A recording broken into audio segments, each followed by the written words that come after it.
All right, so let's jump into a story that almost messed with everybody's online shopping sprees. Oh, yeah. The temporary suspension of USPS packages from Wow. China and Hong Kong. Yeah, Uh, Talk about a real surprise in the world of trade. definite. We're going to break down what exactly happened and why it's a big deal and Yeah. what it tells us about the always interesting relationship between the U.S. and China. Mm-hmm. You might be surprised by just how much even a small event like this can cause ripples throughout the global economy. Yeah, it really does highlight how interconnected everything is in our world, especially with nowadays, everybody's doing e-commerce. Absolutely.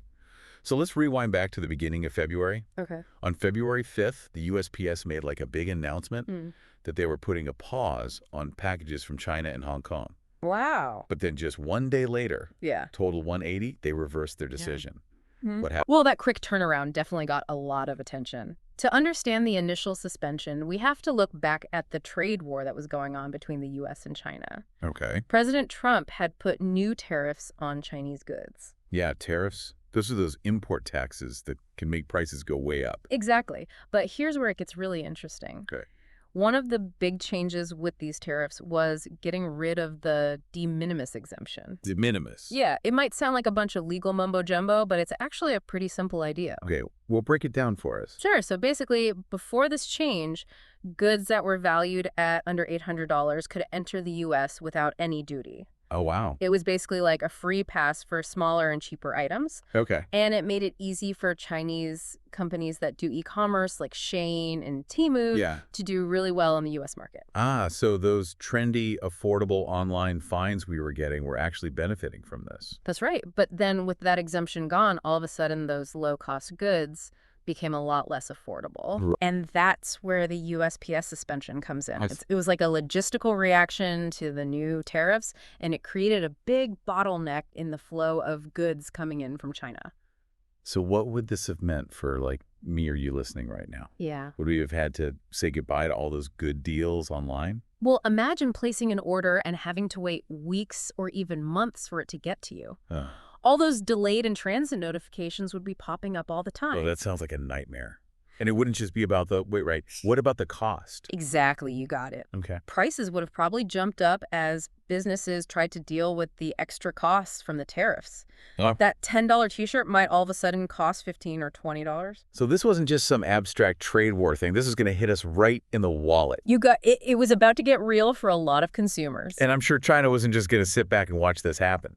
You're right. The USPS suspension didn't go over well in Beijing at all. Yeah. They were very clear about how unhappy they were, calling it unreasonable suppression of Chinese companies. Oh, wow. So did they, like, write a really angry letter back? They did more than that. They retaliated with their own tariffs, Oh. targeting U.S. products like coal and oil and agricultural machinery. Wow. It was a classic tit for tat, and it showed how quickly things can escalate in a trade war. Yeah, it's like they're playing a really intense game of chess. Yeah. And every move impacts businesses and regular people on both sides. Yeah, that's a great way to put it. It really shows how complex and connected the U.S.-China relationship is. Mhm. These two economies are so tied together that any disruption, even if it's something as seemingly small as postal packages, can have ripple effects across the globe. So we know that the USPS did a complete 180 and they reversed the decision. Right? But why? What made them back down so fast? Yeah, it's like they poked a beehive and then just decided to back away quietly. Well, there were probably a few different things going on. Yeah. The immediate backlash from both Chinese officials and American businesses probably had a big impact. Oh, yeah. Remember, this wasn't just about a few late packages. Mm-hmm. This was about a potential disruption to a huge flow of goods that keeps both economies going. Right. We're talking about, like, everything from the clothes we wear to the electronics we use every day. Exactly. And when you factor in e-commerce, the stakes get even higher. Companies like Shein and Temu have built their entire business on fast and cheap shipping from China. Yeah. This suspension was going to throw a wrench in their whole operation, and they weren't going to just sit there and take it. So even though they changed their minds, this whole thing showed just how fragile global trade can be. Absolutely. It's Yeah. like a delicate ecosystem. Yeah. And even the smallest disruptions can cause all sorts of problems. Yeah. This situation also brings up questions about the future of e-commerce and how trade tensions will affect it. You know, I've been thinking about that too. What does this mean for online shoppers in the long run? Well, I think we can expect to see more bumps in the road and more uncertainty in the world of e-commerce. Oh, Governments all over the world are trying to figure out how to regulate and tax online sales that cross borders, yeah. and these trade disputes just make it even more complicated. So it's possible that things like this could happen more often. It's definitely possible. As e-commerce keeps growing and becomes more intertwined with global trade, Yeah. we're likely to see more of these conflicts between what countries want and the free flow of goods. What's really interesting here is that this whole USPS thing gives us a glimpse into the bigger picture of the relationship between the U.S. and China. It's a microcosm of the bigger dynamic that's happening, highlighting just how much is at stake and how unpredictable things can be. And don't forget, this is all happening while there's increasing tension between the two countries. It makes you wonder what all of this means in the long term. Will we see more disruptions like this USPS situation in the future? It's a good question, and it's hard to say for sure. But I think we can learn some important things from what happened. Okay. First, it shows how interconnected global trade really is. Yeah. What might seem like a small, isolated event can quickly turn into a big international issue. It's a reminder that we're all connected whether we realize it or not. Exactly. And second, I think this highlights how important it is to find ways to manage trade relationships effectively.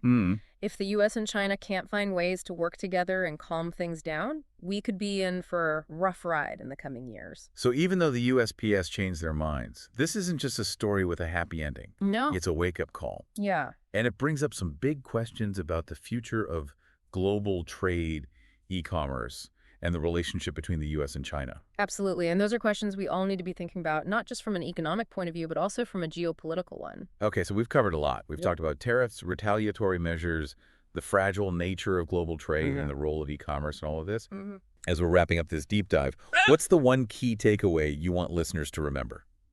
Yeah, it really is a lot to think about. But I think for me, the biggest takeaway is that we can't just assume global trade is always going to be there.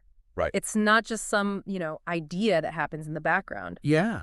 It really affects our lives, from like how much things cost to whether or not we can even get the things we need. I think that's so important. This whole USPS thing should be a reminder that the global economy is this complex web of systems that are all connected.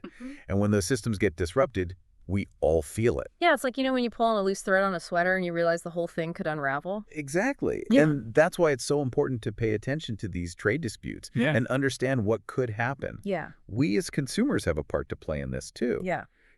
By being informed and making choices about what we buy and where it comes from, we can actually influence global trade. So it's not just governments and big companies fighting it out. We can actually make a difference. Absolutely. And I think this episode has shown that really well. Yeah. The USPS changed their minds, partly because of the pressure from consumers and businesses who saw how bad their actions could be. Our voices do matter.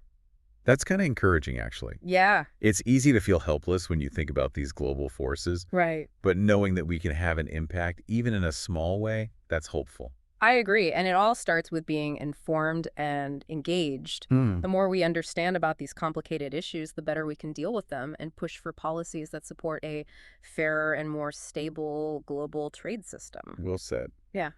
So as we wrap up this deep dive, let's leave our listeners with a question to think about. Okay. What are your thoughts on where the U.S.-China trade relationship is headed? Do you think there's a way for them to work together better? Yeah. Or are we going to see more conflicts like this? That's the big question, isn't it? It's tough to say for sure what will happen. There are definitely things pushing these two economic giants apart, but I think they both know that a real trade war wouldn't be good for anyone. Right. So maybe this whole USPS thing and other situations like it can be a wake-up call. Yeah. A reminder that talking and working together is the best way forward for everybody. It's a good thought to end on. A reminder that even with all this complicated and unpredictable stuff happening in trade, there's always hope for a better future where everyone works together. Thanks for joining us on this deep dive into the world of trade tariffs and how something like a postal package suspension can have such a big impact. We'll see you next time for another look at the forces shaping our world.